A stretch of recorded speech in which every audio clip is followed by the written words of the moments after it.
cornete nasal medio, déjenme ver acá, ahí está. En el cornete nasal medio tenemos a la altura de la bula esmoidal, la abertura a las celdas esmoidales medias, celdas medias vamos a poner aquí para que no se saturara. Y después, en lo profundo del hiato semilunar, tenemos la abertura para las celdas esmoidales anteriores, ¿ok? Celdas esmoidales anteriores. Tenemos la abertura del conducto frontonasal. Lo voy a cerrar las celdas anteriores para que no me ocupe tanto espacio. Celdas anteriores, conducto frontonasal, que es el que nos comunica con el seno frontal, y el hiato medio, que es el que nos lleva al seno maxilar, por si no está anotado ahí, ¿ok? Y por último, a la altura del cornete nasal inferior no entramos a ningún seno paranasal. Repito esto, a la altura del cornete nasal inferior no entramos a ningún seno paranasal, pero se abre el conducto nasolagrimal que nos comunica con la órbita, ¿sale? Comunica la nariz con la órbita. Bueno, entonces este es el resumen conceptual de lo visto la semana pasada, y ahora vamos a pasar a hablar ya de nariz. Ahí está, nariz. Miren, en términos generales, las funciones atribuidas a la nariz son realizadas por dos estructuras, que es la nariz propiamente dicha y los senos paranasales. Aunque vamos a tomar algunos conceptos de senos paranasales más adelante, ahorita nos vamos a concentrar en nariz.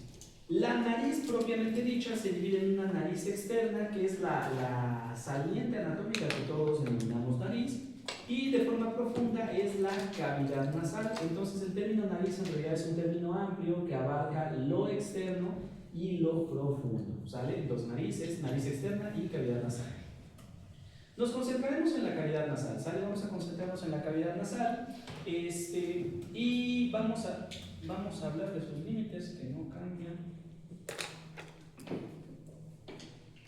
Ok, ya cambió. Bien, vamos a hablar de los límites de la cavidad nasal. Conceptualizaremos cada una de las cavidades nasales como si fuera una habitación. Entonces, por ejemplo, esta habitación tiene techo, tiene piso, tiene una pared mediana, una pared lateral, una pared anterior y una pared posterior. Entonces, como si fuera una habitación, así la vamos a conceptualizar. Lo más fácil es hablar del techo y el piso. Yo creo que para todos queda claro que... Ay, ahora no quiere avanzar. ¿Qué será lo que está pasando?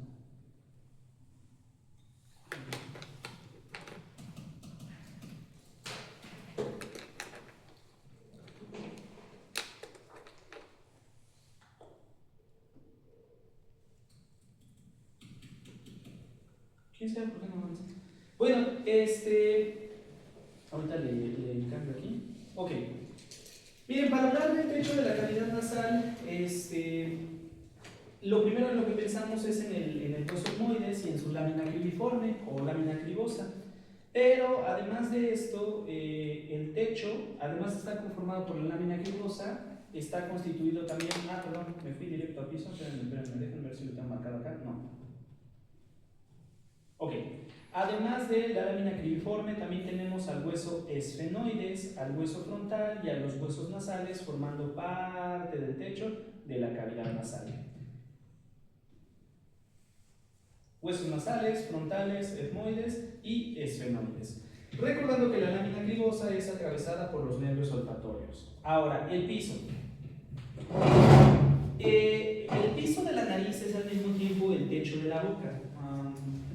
Aquí espacio para el techo de la nariz es al mismo tiempo el piso de la nariz es al mismo tiempo el techo de la boca. Entonces, en ambas estructuras se llama paladar. ¿Sabes si lo conectas? Paladar. El paladar tiene dos componentes, que son el paladar duro u óseo y el paladar blando. Entonces vamos a avanzar en las imágenes. Miren, no, esta anterior, esta de acá. Ok. El paladar óseo está constituido por dos huesos, que son el maxilar y el palatino, ¿sale? El maxilar y el palatino. La parte del maxilar que constituye al paladar óseo se llama proceso palatino, ¿sale? Proceso o apófisis palatinos. Es esto que está contornado de color rojo. Y sencillamente esto es la lámina horizontal del hueso palatino, ¿sale? La lámina horizontal o transversa del hueso palatino. Entonces, entre los dos ya nos quedó el paladar óseo. En esta segunda ilustración, ¿qué onda? ¿Por qué no cambia? Bueno, En esta segunda ilustración, con el mismo patrón de colores, podemos observar con rojo y azul al paladar óseo, pero ahora agregamos un color verde que está delimitando al paladar blando. El paladar blando, por el momento, solo diremos que son estructuras musculares y estructuras... No cambian, chale, ¿qué está pasando? Espérame un segundo. No, tampoco lo conozco. Es que no cambiaron. Ahora sí. Entonces tenemos un paladar óseo constituido por dos huesos que son el maxilar y el palatino. En el maxilar es el proceso palatino del maxilar y en el palatino es la lámina transversa. Y por otro lado tenemos al paladar blando. El paladar blando está hecho de partes blandas como músculo, mucosa y un poquito de tejido adiposo. Entonces, esto es el piso de la nariz. Vamos por otro lado, la pared lateral la hemos visualizado en varias ocasiones anteriores. Sencillamente haremos el reconocimiento de algunos huesos que a lo mejor no nos habíamos presentado. Este hueso ya lo conocen. ¿Cómo se llama este hueso?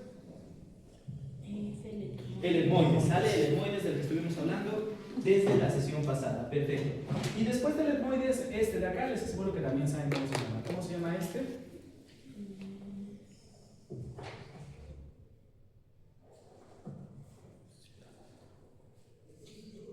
¿Cómo se llama este? No. Tiene forma de concha de caracol en la mano.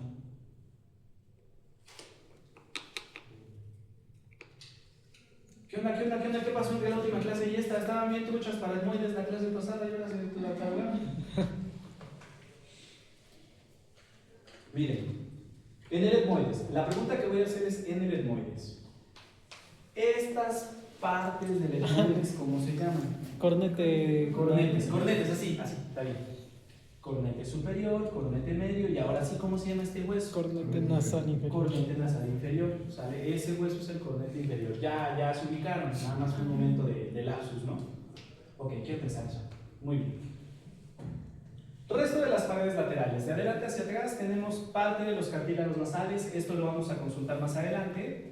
Después aquí tenemos al hueso maxilar, todo esto es hueso maxilar, ¿sale? Todo esto es hueso maxilar y este de aquí en particular es hueso lagrimal. No sé si se alcanza a notar, pero este color no es el mismo que el del etmoides. Este color no es el mismo que el del etmoides. ¿Vamos bien hasta acá? Maxilar, lagrimal, etmoides, cornete nasal inferior y este de color azul, por el color ya lo ubicarán. ¿Cuál es este? No, este hueso que quedamos que es. Palatino. Palatino, ¿sale? Entonces, ¿qué hueso es? Palatino. Palatino ahora 10. Bueno, ¿vamos bien hasta acá? Correcto. Entonces, pared lateral nos es un poquito menos ajena y vamos a la pared medial. O sea, la pared medial básicamente es el tabique septal o tabique de la nariz. Tiene tres grandes estructuras que constituyen sus paredes, aunque ahorita vamos a ver un detalle adicional. Adelante tenemos al cartílago septal, así se llama este cartílago en particular. Este se llama cartílago septal.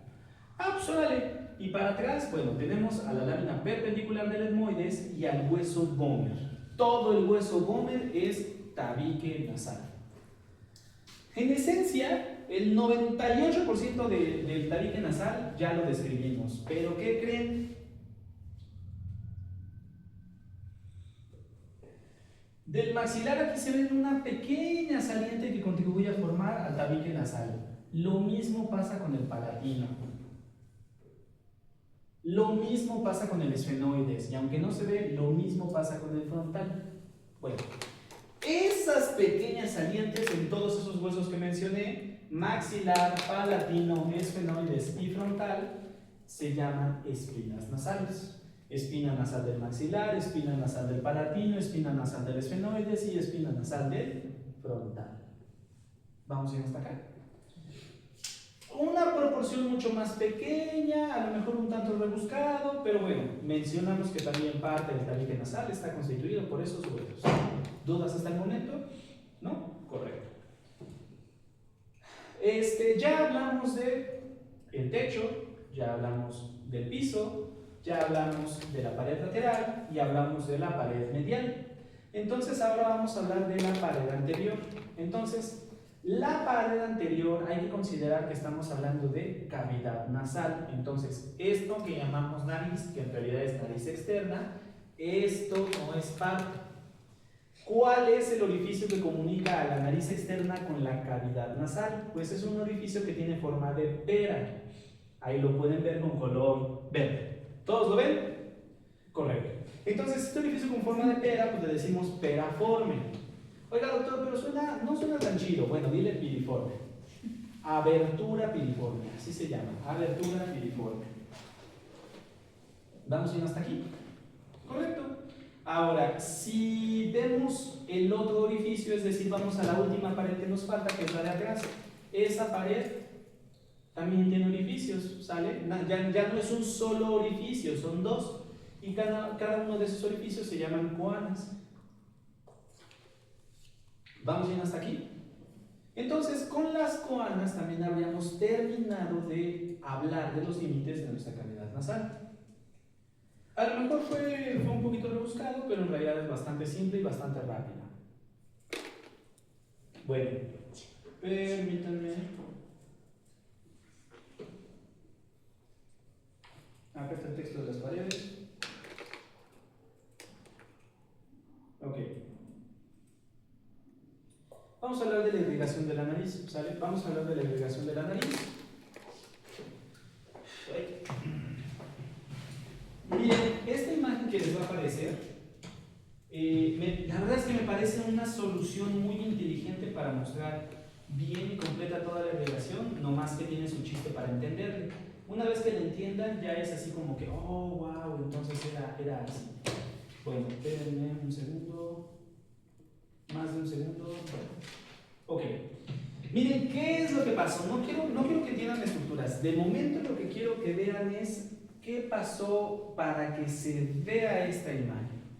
Entonces, originalmente esta porción caía sobre la nariz, ¿sale? Esta es la porción medial, estamos viendo acá la porción lateral. Cuando hicieron la disección, traccionaron hacia arriba a esa porción medial. Entonces, el propósito de esta imagen es poder ver simultáneamente la pared lateral y la pared medial. ¿Por qué? Pues porque el origen de las arterias posteriores es el mismo, lateral y medial. El origen de las arterias anteriores es el mismo, lateral y medial. ¿Vamos bien hasta acá? Entonces, en esencia, lo que se hizo fue un corte y se jaló hacia arriba ese pedazo. Pero en la misma imagen estamos viendo lateral y medial de la nariz. Bueno. Ahora sí, ¿cómo se llaman las arterias de la nariz? Bueno, aquí intervienen tres sistemas importantes. Uno de estos lo comenzamos a mencionar en sesiones pasadas. Ya debe de sonar un poquito más familiar. A lo mejor no lo sabemos de memoria, pero suena familiar. Vean. ¿Cómo se llaman las arterias que salen del arco aórtico, directa o indirectamente, y se dirigen primero hacia el cuello? Primero pasan hacia el cuello. ¿Cómo se llaman esas arterias otras?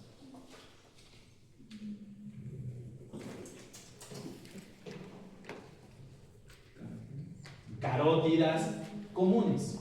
Después las carótidas comunes se bifurcan en carótida externa e interna. Externa e interna, muy bien. En particular, la carótida interna no emite ninguna colateral por fuera del cráneo, pero dentro del cráneo su primerita colateral va al ojo. ¿Cómo se llama? Oftálmica. Oftálmica. Entonces, la carótida interna tiene una rama que se llama arteria oftálmica. Oiga, doctor, pero estamos en nariz y usted está hablando de ojo. Pues, ¿qué creen? Desde la cavidad orbitaria pasan unas arterias hacia la cavidad nasal, ¿ok? Que son las etmoidales, ¿ok? Las etmoidales. Entonces, las etmoidales anteriores, ahí están coloreadas de rojo, debería de aparecer ahí el circulito, ¿sale? Ahí están coloreadas de rojo las etmoidales anteriores, ¿sale? Me di cuenta que se desfasaron ¿cómo se dice? Mis colorcitos, entonces hagan de cuenta que voy a hacer spoilers de este lado, no se preocupen. Aquí está el colorcito naranja, entonces estas de acá son etmoidales posteriores, ¿sale? ¿Vienen de cuál? De la oftálmica. ¿Vamos bien hasta acá? Bueno, ahora, por otro lado, si nos vamos hacia la parte de adelante, resulta que derivadas de la arteria facial, que recordarán que es una rama de la carótida externa, una de sus tres ramas anteriores, salen unas arterias que se llaman ramas nasales laterales. Aquí las estamos ejemplificando y no las marqué, pero también aquí arriba, justo esta, sería otra rama nasal. ¿Sale? Bueno. La maxilar profunda, hincha arteria que estaba bien complicada. Bueno, la maxilar profunda en particular tiene una arteria o una rama que se llama esfenopalatina. Miren, en esta zona donde está este colorcito, ahí hay un hoyo, ahí hay un hoyito. Ese hoyo se llama foramen esfenopalatino, ¿sale? Ese hoyo, ay Dios mío, y de veras no veo. ¿Se borró? Sí, sale. Ese hoyo se llama foramen esfenopalatino, este de acá. ¿Cómo se llama la arteria que pasa por el foramen esfenopalatino? La arteria esfenopalatina, bueno. Entonces, cuando menos ya sabemos qué es la esfenopalatina. Y ahorita, ¿con qué color es? Magenta, rosa, bueno, no sé.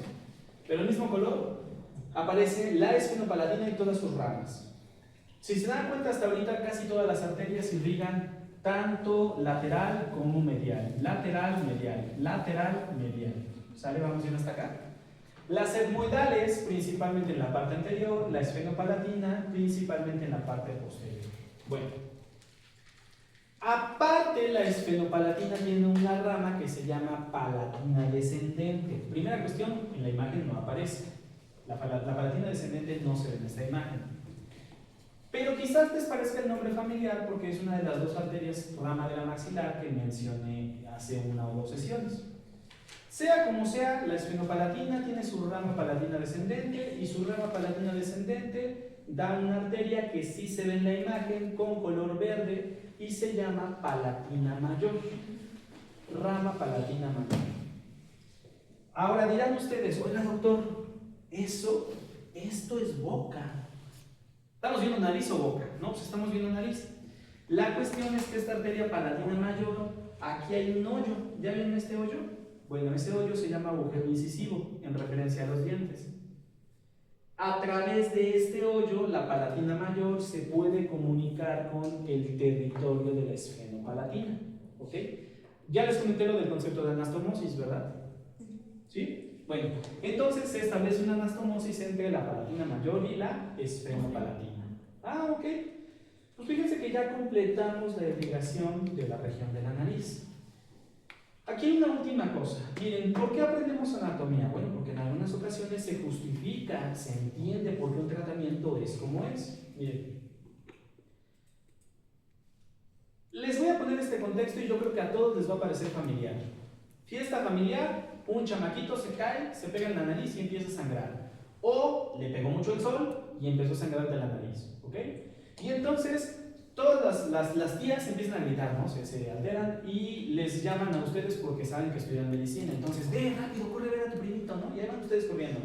No sé qué hacerte, pero el ciclo de Krebs comienza con acetilcoenzima A, ¿no? Algo así recitan. Bueno, el asunto es, ¿cuál es el clásico que las tías le dicen al niño que está sangrando?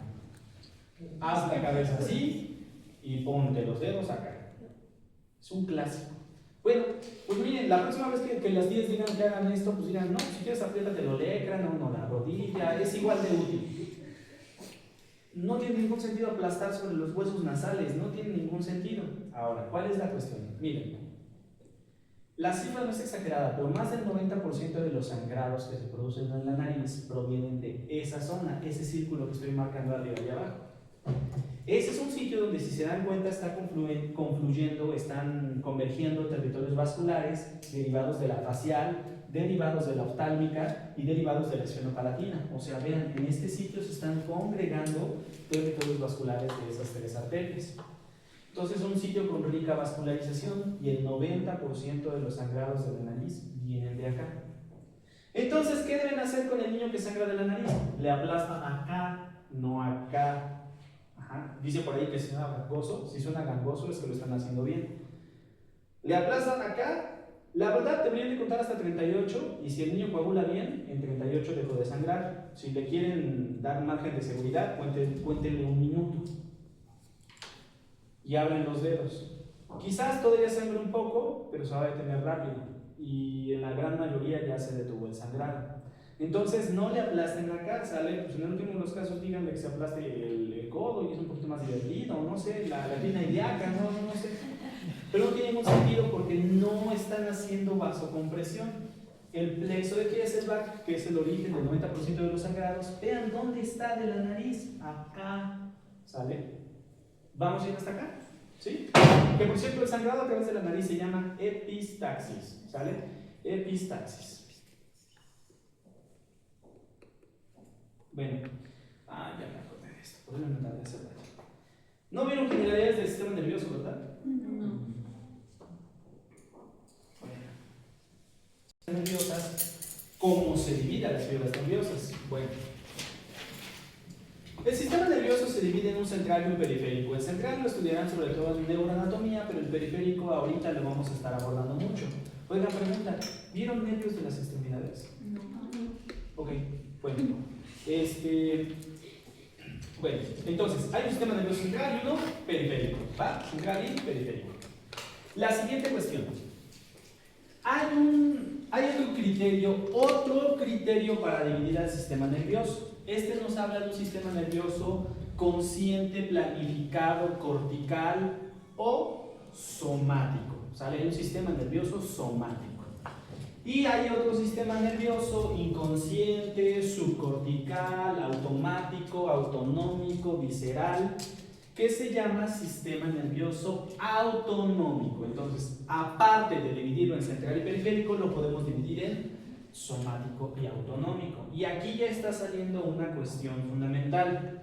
Las fibras de naturaleza excitatoria son somáticas o autonómicas. ¿Vamos bien hasta acá? Significa que van a llegar a sitios diferentes o van a llevar esa información a sitios diferentes del sistema nervioso. Ok. La división en central y periférico o en somático y autonómico no es excluyente, se pueden combinar. Esto nada más es un pequeño breviario. Vamos a saltarnos esto, perdón. El sistema nervioso periférico, recuerden que la palabra ganglio se aplica exclusivamente a estructuras del sistema nervioso periférico.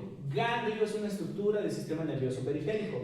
Los de los linfáticos se llaman nodos o nódulos. ¿Sale? Nodos o nódulos. Las del sistema nervioso son ganglios. Bueno, hecho ese comentario, también el sistema nervioso autonómico tiene subdivisiones. Hay un sistema nervioso simpático y un sistema nervioso parasimpático. Para ejemplificar cómo funciona o cuándo actúa el sistema nervioso simpático, casi siempre les digo que piensen en el simpático o simpática que tienen en su vida, ¿no? El chico que les gusta, la chica que les gusta, o si de momento no evocan algún recuerdo, piensen en Henry Cavill, sin camisa, ¿sale? Entonces imagínense que van abriendo la puerta del salón y entonces sale y viene Henry Cavill sin camisa, con un ramo de rosas caminando hacia ustedes. Hombres o mujeres, todos piensen en la reacción, ¿no? Aumenta la frecuencia cardíaca, aumenta la frecuencia respiratoria, disminuye el aporte sanguíneo periférico, excepto en los pómulos, donde al contrario aumenta, nos ruborizamos, disminuye la peristalsis, disminuyen los mecanismos de protección de la mucosa gástrica. Ahí, por cierto, un pequeño paréntesis. Luego dicen, ay, es que sentí mariposas en el estómago. No, baboso, tienes gastritis. Entonces, ¿qué pasó? Que disminuyeron los mecanismos de protección en la mucosa gástrica y por eso sienten ese ardor, que dicen que son mariposas en el estómago. Ok, tomen un omeprazol y bueno, sigan el protajamiento. Ok, entonces todas las respuestas en este hipotético ejemplo, y insisto, piensen en Henry Cavill si no hay con quién, pero si no, piensen en su simpático, ¿no? Alguien me dijo el otro día, no, es que a mí Henry Cavill me gustan las Blackpink, órale, las Blackpink, o que los BTS, o que el no sé cómo se pronuncia, ¿no? Bueno, ya sabrán ustedes, bueno. Ese conjunto de respuestas son mediadas por sistema nervioso simpático. De una manera un poquito más formal, el sistema nervioso simpático es el que actúa para preservar la vida ante confrontación o huida, ¿sale? Preserva la vida ante la confrontación o la huida.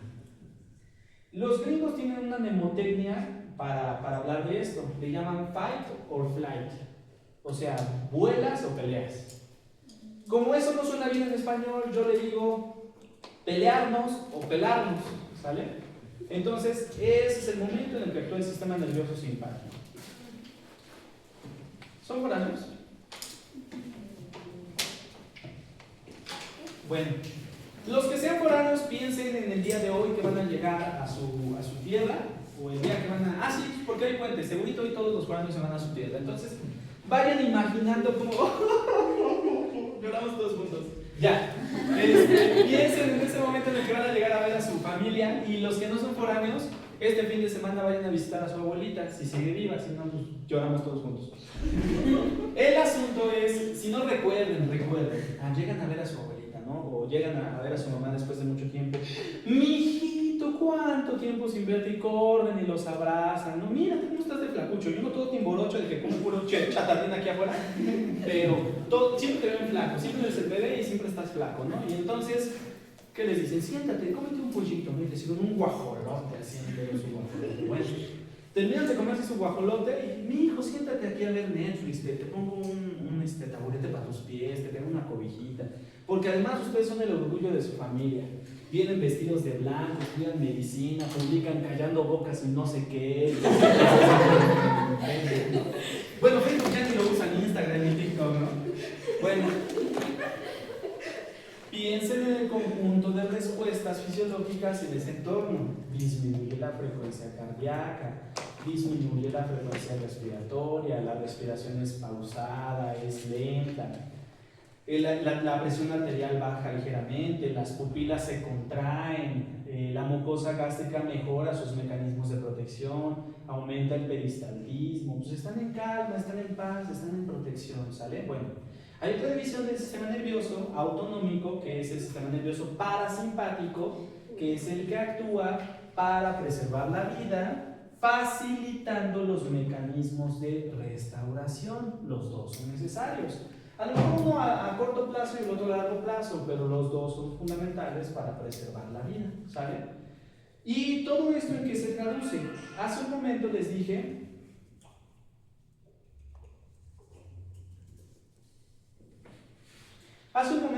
las fibras excitatorias pues se dividen en somáticas y autonómicas. Ah, pues las autonómicas también se pueden dividir en simpáticas y parasimpáticas, ¿ok?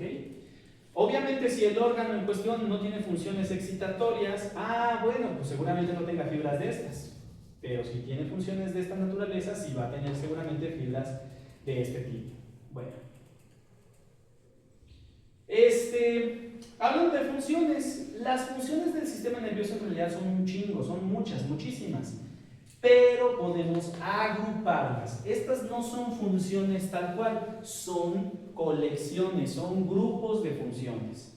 Podemos agruparlas en tres grandes categorías, que son las funciones receptivas o sensitivas, también les dicen, las funciones integradoras, como el arco reflejo simple o el pensamiento, ya en el otro extremo de complejidad, y las funciones ejecutivas o excitatorias, un golpe, mantener el equilibrio, decir una palabra, etc. ¿Sale? Repito, no son funciones, son grupos de funciones receptivas, grupos de funciones integradoras y grupos de funciones ejecutivas. ¿Vamos bien hasta acá? A menudo se dice que las funciones integradoras son casi exclusivas del sistema nervioso central y que las ejecutivas y receptivas son casi exclusivas del sistema nervioso periférico. Aclaro nada más un concepto erróneo. Esto es una generalización, pero no es un absoluto. Es decir, hay sistema nervioso central con funciones receptivas y ejecutivas, y hay sistema nervioso periférico con funciones integradoras, ¿ok? Entonces, aunque este concepto se aplica pues, a casi todo el sistema nervioso, es una generalización, no es una regla, no es un absoluto. ¿Vamos bien hasta acá? Pero sí podemos sacar de aquí una segunda conclusión. Hablamos de que el sistema nervioso periférico tiene fibras, tiene nervios con funciones excitatorias o ejecutivas, que serían de tipo somático o autonómico, y subtipo en autonómico, simpático o parasimpático. ¿Vamos bien hasta acá? Pero el sistema nervioso periférico también tendría que tener fibras con funciones receptivas. ¿Vamos bien hasta acá? Bueno. Como una simplificación, primero, ¿cuántos sentidos existen? Rápido, díganme. 5, pues me están mintiendo. Hombres tenían que ser. Miren, la cuestión es, a través de la piel no solo captamos tacto, esto sería tacto, pero esto es presión. ¿No me creen que solo sean, que sean más sentidos en la piel? Ay, ¿ahorita qué sienten? Calor. Temperatura también se siente a través de la piel, es decir, la piel capta más de un sentido. Entonces no son solo 5. Vamos bien hasta acá en ese concepto. Bueno, por lo tanto, ¿cuántos sentidos existen o cómo vamos a agruparlos para tener un lenguaje común y entender de qué diablos estamos hablando? Bueno, hacemos nuevamente colecciones. Ya no son colecciones de funciones en general, son colecciones de sentidos. Por ejemplo, todos los sentidos captados a través de la piel, mucosas expuestas y conjuntivas, todos esos sentidos se les puede decir somatosensorialidad o somatosensibilidad. En tal cordón de la médula espinal viaja información que es táctil, del dolor, de temperatura y de presión. Viaja la información somatosensorial. ¿Nos vamos entendiendo? Ok. Entonces, aquí surge un nuevo término que necesitamos distinguir. Por ejemplo, en el ojo, pueden llegar muchos nervios al ojo, pero un nervio se encarga de la visión y otro nervio se encarga del dolor que siente el ojo, o el frío, o la resequedad que siente el ojo, ¿sale? Son funciones receptivas, si lo pensamos, pero son diferentes. Entonces, a todo lo que capta piel, mucosas y conjuntivas expuestas se le llama somatosensorialidad o somatosensibilidad. A veces por hueva le ponemos nomás sensibilidad, pero debería de ponerse así, ¿sale? Somatosensibilidad. ¿Vamos bien hasta acá? Bueno. Entonces, en esencia, todas estas generalidades que les acabo de presentar, lo que persiguen es que entendamos por qué las fibras nerviosas de X órgano las dividimos en 2, 3, 4 categorías. Tienen que ver los sentidos que representan o tienen que ver la información que llevan, somática, autonómica, simpática, parasimpática, etc. Entonces, vamos ahora a la nariz, vamos al ejemplo de la nariz. Miren, ahí les voy a un rato. Miren, la nariz tiene unos nervios que se llaman nervios olfatorios. Por si no se lo saben, vayan aprendiéndose los 12 nervios craneales. Lo van a tener que aprender en anatomía, entonces mejor apréndanselo ahorita que después. Bueno, el primer nervio craneal son los nervios olfatorios. En esta ilustración los podemos observar en toda esta zona. En toda esta zona están los nervios olfatorios. ¿Vamos bien hasta acá? Pues, ¿qué tipo de información transmiten? El olfato, los olores, es una quimiorecepción. Muy bien. Ahorita no hagan caso de eso. Miren. Ahí está marcado en la pared lateral y en la pared medial una zona que el autor le puso color azul. La primera cuestión que les debo de decir es que esta zona sí se ve un poco más oscura. No a este grado, pero sí se ve un poco más oscura. Cuando ya está recubierto de mucosa, la zona donde se encuentran los nervios olfatorios es denominada mácula olfatoria, que literalmente significa mancha olfatoria en latín. ¿Vamos bien hasta acá? Bueno, entonces, primer grupo de nervios en la nariz, nervios olfatorios. Bueno, después de eso necesitamos la nariz que tiene que captar somatosensorialidad. ¿Qué nervios se encargan de eso? Bueno, el quinto nervio craneal, que es el nervio trigémino, tiene 3 ramas: la oftálmica, la maxilar y la mandibular. Específicamente la oftálmica y la maxilar se encargan de las funciones somatosensoriales. El nervio oftálmico da nervios adelante y el nervio maxilar da nervios atrás. Antes tenían unos nombres bien macuarros, pero ahorita, bendito sea Dios, miren, esos nervios, ¿cómo creen que se llaman?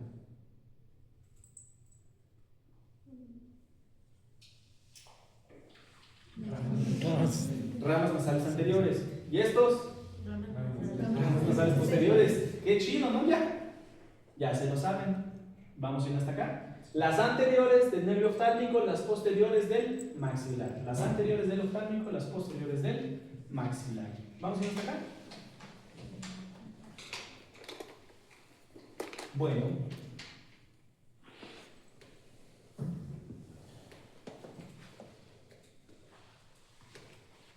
Bueno, pues vamos a dejar nariz hasta ahí y vamos a dar lo último de senos paranasales y ya si quieren les doy un descanso.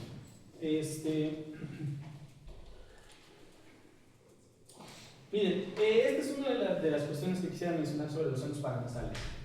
Cuando nacemos, los senos paranasales no están completamente formados. Pueden observar hasta aquí donde está lo blanco. Esta es la extensión de los senos paranasales al nacer. Paulatinamente van creciendo hasta que llegan a su máximo tamaño. Entonces, en un niño, pues, en un bebito, pues ni existen senos paranasales. Encima de todo, pobrecitos niños, tienen una cabezota, en comparación con su cuerpo, pues siempre se caen con la cabeza, porque pesa mucho su cabeza. En el adulto, los senos paranasales tienen la función de reducir el peso de la cabeza. Nuestra cabeza es menos pesada gracias a que tenemos senos paranasales y además amplifican la resonancia de la voz. Además de amplificar la capacidad de la cavidad nasal, ¿sale? O sea, reducen el peso de la cabeza y resonancia de la voz, pero esta función es secundaria. La mera importante es esta: amplificar la capacidad de la cavidad nasal, de humidificar y templar el aire, ¿sale? Esto es lo más importante de funciones de senos paranasales. Bueno, entonces, los niños originalmente solo tienen senos paranasales chiquitos y van creciendo. Perfecto, ya nos quedó claro que crecen. ¿Qué otra cosa? Bueno, en particular en el espacio que al final será del seno maxilar, resulta y resalta que en los niños se aloja la dentición permanente. Entonces, mientras no ha salido la dentición permanente, el seno sigue pequeño. Cuando emerge la dentición permanente, entonces el seno adquiere su máxima capacidad. ¿Vamos bien hasta acá? Ahora, esto lo relato no solo por mencionar la evolución del seno maxilar. Aquí ocurre una relación bien interesante. El dolor del seno maxilar se puede reflejar hacia los dientes. Y viceversa, el dolor de los dientes se puede reflejar hacia el seno maxilar. Paciente que acude a consulta te dice que le duele el seno maxilar, pero tú revisas, no hay antecedentes de infecciones nasofaringeas previas, no tiene fiebre, no nada, le revisas la boca y el diente todo picado, ¿no? Ah, pues quizás no le duele el seno maxilar, le duele el diente y se irradió hacia allá. ¿Vamos bien? A la inversa, aunque esto le pasa más al estomatólogo, paciente que llega porque dice que le duele un diente, pero tiene fiebre, los ojos le chillan, la cabeza pesada, tiene hipersensibilidad en esta zona, y entonces los dientes intactos, a todo dar los dientes, chis, don mariachis, y entonces ¿qué pasó? Pues a lo mejor es una infección en el seno maxilar, cuyo dolor se irradia hacia los dientes, ¿sale? Entonces es muy importante tener en consideración esa relación anatómica, porque a menudo se confunden las patologías. ¿Vamos bien hasta acá? Antes de que crezcan los senos paranasales de los niños, solo tienen una barrera y están huecos, o están llenos tal vez de cárcel de crecimiento o algo así. No. Están llenos de hueso esponjoso y entonces paulatinamente ese hueso esponjoso va colapsando y va permitiendo que la cavidad se amplíe. Están neumatizados hasta acá y esto es hueso esponjoso. Va colapsando y se va ampliando. ¿Sale?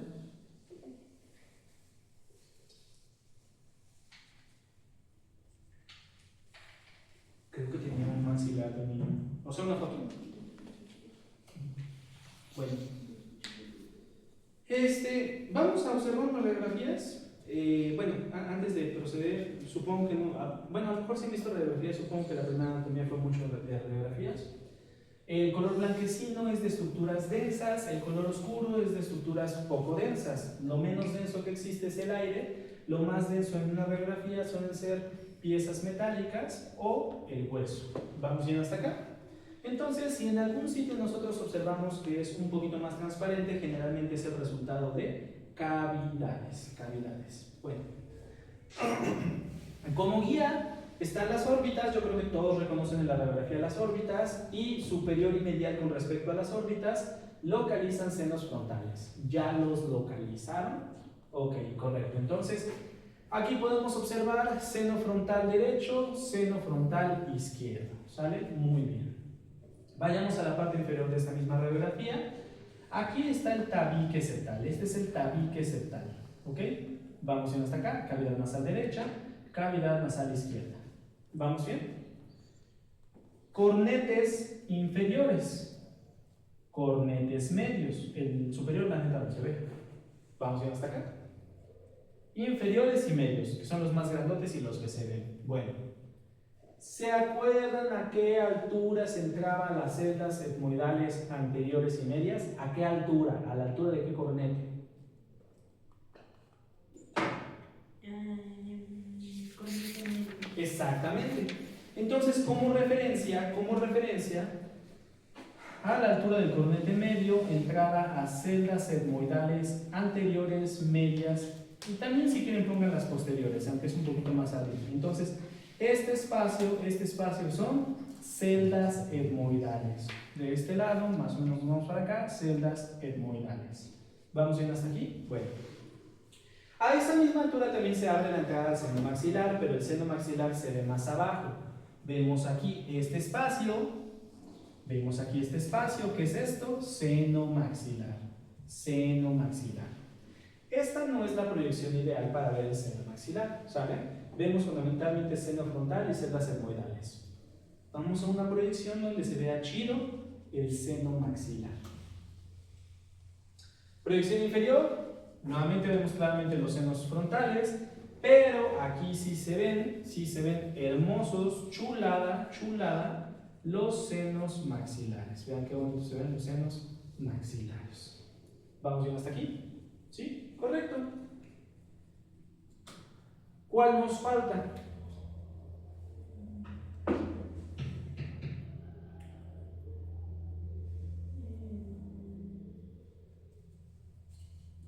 Una detenida para productivo del señor. Pero bueno, ya.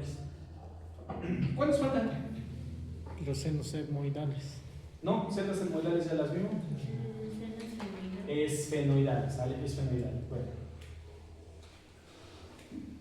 Ustedes la verdad es que se defendieron muy bien, entonces yo creo que esto lo saben. Yo creo que lo saben, a lo mejor les cuesta trabajo acordarse. Miren, con dificultad, pero aquí hay una fosa. Aquí están las clinoides anteriores, aquí están las clinoides posteriores, y esto es el clivus. Clinoides anteriores, clinoides posteriores, y esto es el declive o clivus. Entre las clinoides hay una fosa.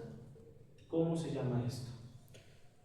La silla turca. Es la silla turca, exactamente. Esa es la fosa hipoficiaria que forma parte de la silla turca. Bueno, entonces resulta importante, aquí la clave son las clinoides anteriores que nos dicen dónde empieza la silla turca. Clinoides anteriores, silla turca. Adelante de ella, un espacio.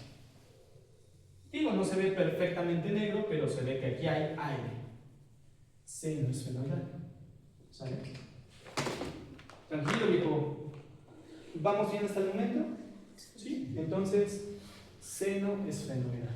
Bueno, con esta última lo dejamos hasta ahí en senos paranasales y es muy breve lo de nariz externa. Es súper breve lo de nariz externa. Miren, tenemos muchos cartílagos chiquitos en la nariz, pero vamos sobre los cartílagos principales.